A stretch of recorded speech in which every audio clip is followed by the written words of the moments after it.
दोस्तों, दिवाली का त्योहार हमारे देश में बड़े धूमधाम से मनाया जाता है। लेकिन क्या हो अगर इस रोशनी के पर्व के पीछे कोई ऐसा राज छुपा हो जिससे पूरे गांव में दहशत फैल जाए। जी हाँ, आज की हमारी कहानी आपको एक ऐसे गांव की सच्चाई से रूबरू कराएगी जहां दिवाली का मतलब केवल खुशी नहीं बल्कि एक गहरी और डरावनी सच्चाई है। एक ऐसी कहानी जो आपके रोंगटे खड़े कर देगी और आपको सोचने पर मजबूर कर देगी। तो चलिए इस रहस्यमयी सफर की शुरुआत करते हैं। दिवाली का त्योहार हर किसी के लिए नई रोशनी, नए अरमान और खुशियों का संदेश लेकर आता है। लेकिन उत्तर प्रदेश के एक दूर दराज गाँव अटारी में दिवाली का त्योहार एक भयावह खौफ का समय बन जाता है। इस गाँव में दिवाली के दिन खामोशी पसरी रहती है और लोग अपने घरों में दरवाजे बंद करके बैठते हैं। पूरे गांव पर एक अनजानी रहस्यमय ताकत का साया रहता है जिससे बचने के लिए लोग चुपचाप इंतजार करते हैं। यह बात करीब 4 साल पहले की है। विवेक दिल्ली का एक नॉर्मल कॉलेज स्टूडेंट था जिसके लिए दिवाली का मतलब होता था अपने दोस्तों और परिवार के साथ समय बिताना। लेकिन उस साल उसका करीबी दोस्त रोहित उसे अपने गांव अटारी में दिवाली मनाने के लिए जबरदस्ती साथ ले गया।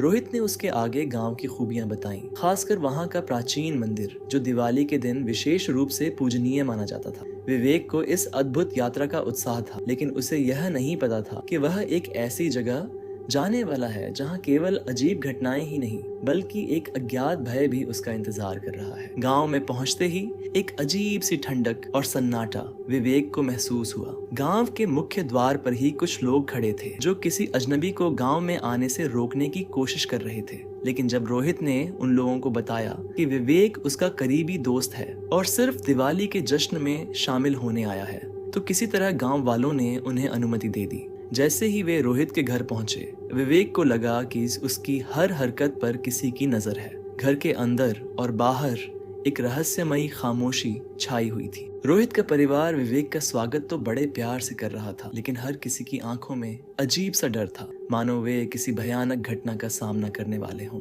पहले ही रात को विवेक ने एक खौफनाक सपना देखा। उसने देखा कि वह एक घने जंगल में खोया हुआ है जहाँ सिर्फ अंधेरा है। तभी उसने देखा कि उसके चारों ओर कुछ छायाएं घूम रही हैं जो उसे घूर रही हैं। उसने खुद को वहां से भागते हुए देखा, लेकिन छायाएं उसका पीछा करती रहीं। तभी वह अचानक जाग गया। उसके माथे पर पसीना था, दिल जोर जोर से धड़क रहा था। उसे इस पर शक हुआ कि यह कोई आम सपना नहीं था। दोस्तों, अगर आपको ये कहानी पसंद आ रही है और आप इस रहस्य को जानने के लिए उत्सुक हैं, तो अभी हमारे चैनल को सब्सक्राइब करें और वीडियो को लाइक करना न भूलें। इससे मुझे और भी डरावनी कहानियां आप तक पहुंचाने का हौसला मिलेगा। सुबह होते ही विवेक ने रोहित से इस सपने के बारे में बताया। रोहित ने उसके कंधे पर हाथ रखकर उसे तसल्ली दी और कहा, ये सब दिवाली के माहौल का असर है। तुम अजनबी हो इस जगह पर, इसलिए ये सब तुम्हारे दिमाग का खेल है। लेकिन विवेक को ये तसल्ली नहीं दे पाई। उसने महसूस किया कि रोहित भी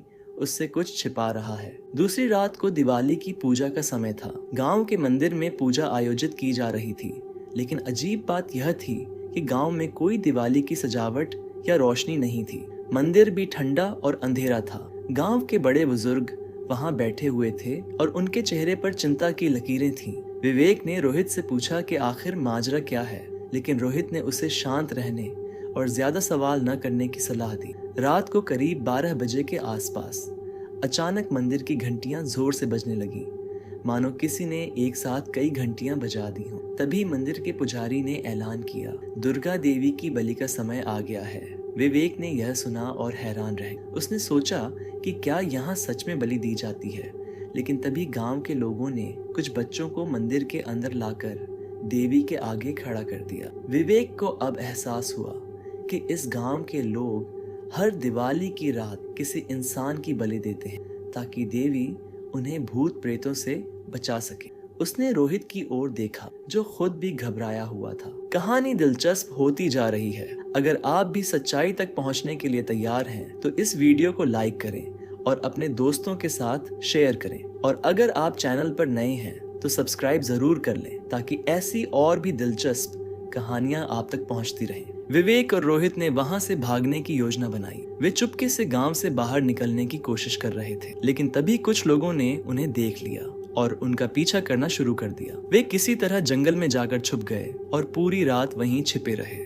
अगली सुबह जब गांव वालों ने देखा कि विवेक और रोहित दोनों गायब हैं, तो वे उन्हें खोजने के लिए निकले, लेकिन वे दोनों वहां से भागने में सफल हो गए और किसी तरह पास के शहर पहुंच गए। विवेक आज तक उस रात को नहीं भुला पाया है। वह सोचता है कि क्या यह सब हकीकत थी या फिर केवल उसका भ्रम, लेकिन उसके अंदर एक अनजाना डर बैठ गया है जो उसे हमेशा याद दिलाता है कि अटारी गांव में कुछ रहस्यमयी ताकतें हैं जो दिवाली के दिन जाग उठती हैं। यह थी विवेक और रोहित की वह खौफनाक दिवाली की कहानी जिसने उनकी जिंदगी को बदल दिया। तो दोस्तों, आज की कहानी यहीं खत्म हो। अगर आपको ये रहस्यमयी कहानी पसंद आई हो तो इसे अपने दोस्तों और परिवार के साथ शेयर करें।